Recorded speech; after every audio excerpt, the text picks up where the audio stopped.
Boşanma oranlarının yüksek olduğunu biz biliyoruz ama rakam olarak ne kadar olduğunu şu anda bilmiyorum. Ama %70 yani evlenenlerin %70'i boşanıyor. Ben öyle biliyorum yani kesin olmamakla birlikte. %30'u da çok sağlam bir evlilik olarak devam etmiyor. Peki bunun sebebi ne? Bunun sebebi aslında bizim e, evlilik yolculuğuna çıkarken ilk attığımız adımda biz ne diyoruz?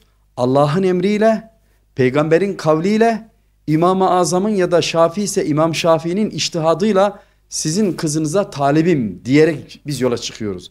Eğer çıktığımız o yolculuğu gerçekten Allah'ın emriyle, peygamberin kavliyle yani Kur'an'la ve sünnet ölçülerine göre o evliliği devam ettirebilirsek aslında hiçbir boşanma olmaz ya da en aza düşer. Dolayısıyla evliliklerdeki temel gaye, hedef değiştiği için maalesef veya evliliklerdeki temel harç, iman, az önce söylediğimiz o hani haramlardan korunmak ve huzur ve bereketli dolu bir hayat yaşamak, hayırlı nesiller yetiştirmek gibi bir gaye için olmadığından dolayı maalesef o evlilikteki iki farklı karakteri kaynaştıracak, birbirine yapıştırıp bir bütün haline getirecek Allah için olan bir sevgi olmadığı için temel sebep bu diyebiliriz. Boşanmalar çoğalıyor. Halbuki ne için boşanıyorsun? Biz görevimiz gereği birçok aile problemleriyle karşılaşıyoruz biz burada. Emin olun ki boşanan ailelerin niçin boşandıkları hususunda kendileri bile bilmiyorlar. Ve sebep olarak ortaya attıkları hiçbir mesele onların boşanmalarını gerektirecek ciddi bir sorun da yok. Sadece olan Allah'ın hiç sevmediği, nefret ettiği bir helal gerçekleşiyor. Eyvallah ama ortada asıl yani bu boşanmadan zarar gören kişi o evlilikten meydana gelen dünyanın en tatlı, kusursuz, hatasız, Allah'ın en büyük emaneti olan o yavrular zarar görüyor. Ve dolayısıyla ortada Allah için olan bir evlilik, mal için, yakışıklılık için, güzellik için, soy sopu için, maaşı için yapılan evliliklerin sürekli olmadığını, daha doğrusu ebedi olmadığını görüyoruz.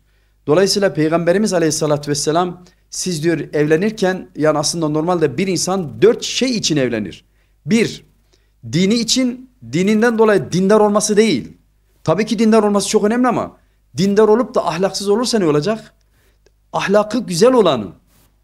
Ahlakı güzel olan. Bakın yani evlilik çok namaz kılanlar için demiyor. Çok oruç tutanlar, çok kapalı olanlar demiyor. Ya dini güzel olan yani ahlakı güzel olacak. Dini konularda namazında, orucunda, tesettüründe tam belki mükemmel olmayabilir. Kusur olabilir ama ahlakının güzel olması. Birinci tercih bu. İkincisi güzelliği için ya da yakışıklılığı için. Üçüncüsü zenginliği için, mülkü için. Üçüncüsü soy sop için, nesli için ve 4 oldu zannediyorum. Ahlakının güzelliği, malının çokluğu, neslinin büyüklüğü ve yakışıklılığı ve güzelliği için. Ve arkasından diyor ki Peygamberimiz Aleyhisselatü Vesselam sen ahlakı güzel olanı yani dini güzel olanı seç ki hayatın ve yuvan huzur ve bereketle dolsun. Yani evliliğin daim olsun diyor. Biz bunu kaçırdığımız için maalesef yani evliliklerdeki temel kriterlerimiz maalesef bu dini ölçüler olmadığından dolayı maya tutmuyor. Maya tutmuyor. Sen ben oluyor. Senin ailen benim ailem. Halbuki biz bir bütün olmuşuz ya. Biz olmalıyız. Bizim ailemiz.